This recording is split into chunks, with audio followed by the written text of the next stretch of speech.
For more on the pandemic and the protests against restrictions, let's turn now to Michael Urban. He's a senior lecturer at the University of New Haven in Connecticut. Michael, thanks so much for joining us. We're seeing pandemic fatigue, not just in Europe, but also here in the United States.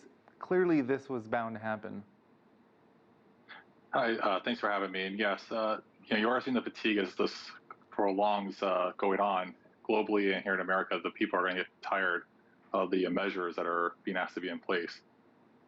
These protests are rather interesting because you're seeing some who are pandemic weary, and they're mixing in with the conspiracy theory folks, the ones who think all of this is a hoax. Do you think that's a cause for concern? It really is. I mean, as we see the numbers are starting to go down, and people think it's a hoax or it's a conspiracy theory. As you see around the world, people are protesting not to wear the mask, not to distance themselves. I mean, that's going to let the virus kick up again and cause it to spread. As we're just starting to get things here in the United States under wraps, starting to control it a little bit, we're starting to see, we have the Black Lives Movement matter going on top of just the, on other protests. And again, if you're not wearing the mask, you're not physically distancing yourself, you're actually going to be putting yourself at risk and also the entire community, nation, and in the globe. We really have to be wearing that mask. And I know people don't believe it, and that's really dangerous. It's adding more fuel to the fire. How do you make the distinction between these protesters not wearing masks and not practicing social distancing and, say, the White House holding a convention event at the White House with 2,000 guests doing pretty much the same? Again, when you look at America, unfortunately, Berlin said it best, actually, when they said that they used to look to America to benchmark themselves on health matters. And this pandemic, they can't do that. Our federal government has failed time and time again since this pandemic has gone on. And just this week, watching, the President Trump give his speech, his acceptance speech, to see that going on with people sitting, 2 feet, maybe 3 feet apart, with no mask on, only sends that mixed message, that wrong message. And again, it's just that's where people are getting confused, and that's why these theories and conspiracies are coming up. So again, our government is just failing left and right here in America. More and more places are opening up, more and more people returning to schools, to the office. I'm sure there's lots of things that people are worried about. What do you think something might be that people aren't thinking about, perhaps that they should? Yeah, I think the thing that people aren't thinking about is really just looking at their protocols in the schools, what's in place, how much funding is in place, how much sick leave people are afforded to be out of work here in America. Other countries have a more robust sick leave or benefits package in place, and they've done their funding a lot better. We're here in America, we can't. Our funding, our stimulus packages for this pandemic have really just been throwing waste of the money to the fire.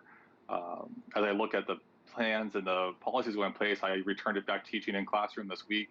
As I watched counterparts across the nation start and then fail, their testing measures or protocols just were not as robust as what I've seen here at University of New Haven and other colleges within Connecticut, where they've been very strict and stringent and very proactive, staggering these policies in place. So I look forward to sending my kids back to school in person this week. But again, we've been criticizing the schools, and they are retweaking the plans a little bit here and there as we look at what they're going to do for measures to make sure the mask wearing and physical distancing is in place for even the young children. But other schools across our nation have not really put the effort into it and not really tapped their experts in the area. They've been really trusting the federal government guidelines, which have been mixed messages left and right. You saw this week the CDC just pulling back the message that they, a policy that they reversed, looking about people who may be asymptomatic. And that, again, just goes to show that the White House is trying to put pressure to get this going, to get the economy going, when really we have to put money aside and really, focus on getting the virus under control and stopping it. You have a doctorate in occupational therapy. What sort of occupational hazards might people working from home now need to consider? So occupational therapy, we look at people getting back to their everyday living skills and helping people keep, healthy. I'm also certified with ergonomics, and people being at home, being on laptops, not having the best work set up in their work environment, are more at risk of straining their eyes, creating joint pain, muscle strain, and other ergonomic conditions that normally their workstations at home or I mean, at the work environment may have been set up better for them. More companies here in America are investing in proper equipment, where unless your employer let you take it home and you get the place to set up, people are really trying to find spaces to work, and it's not ideal. On top of that, you have to look at the stress of trying to work a full-time job, a 9-to-5 job potentially, or whatever your hours are, and homeschool your child at the same time during those same hours. Some employers are being flexible and workable, others are not.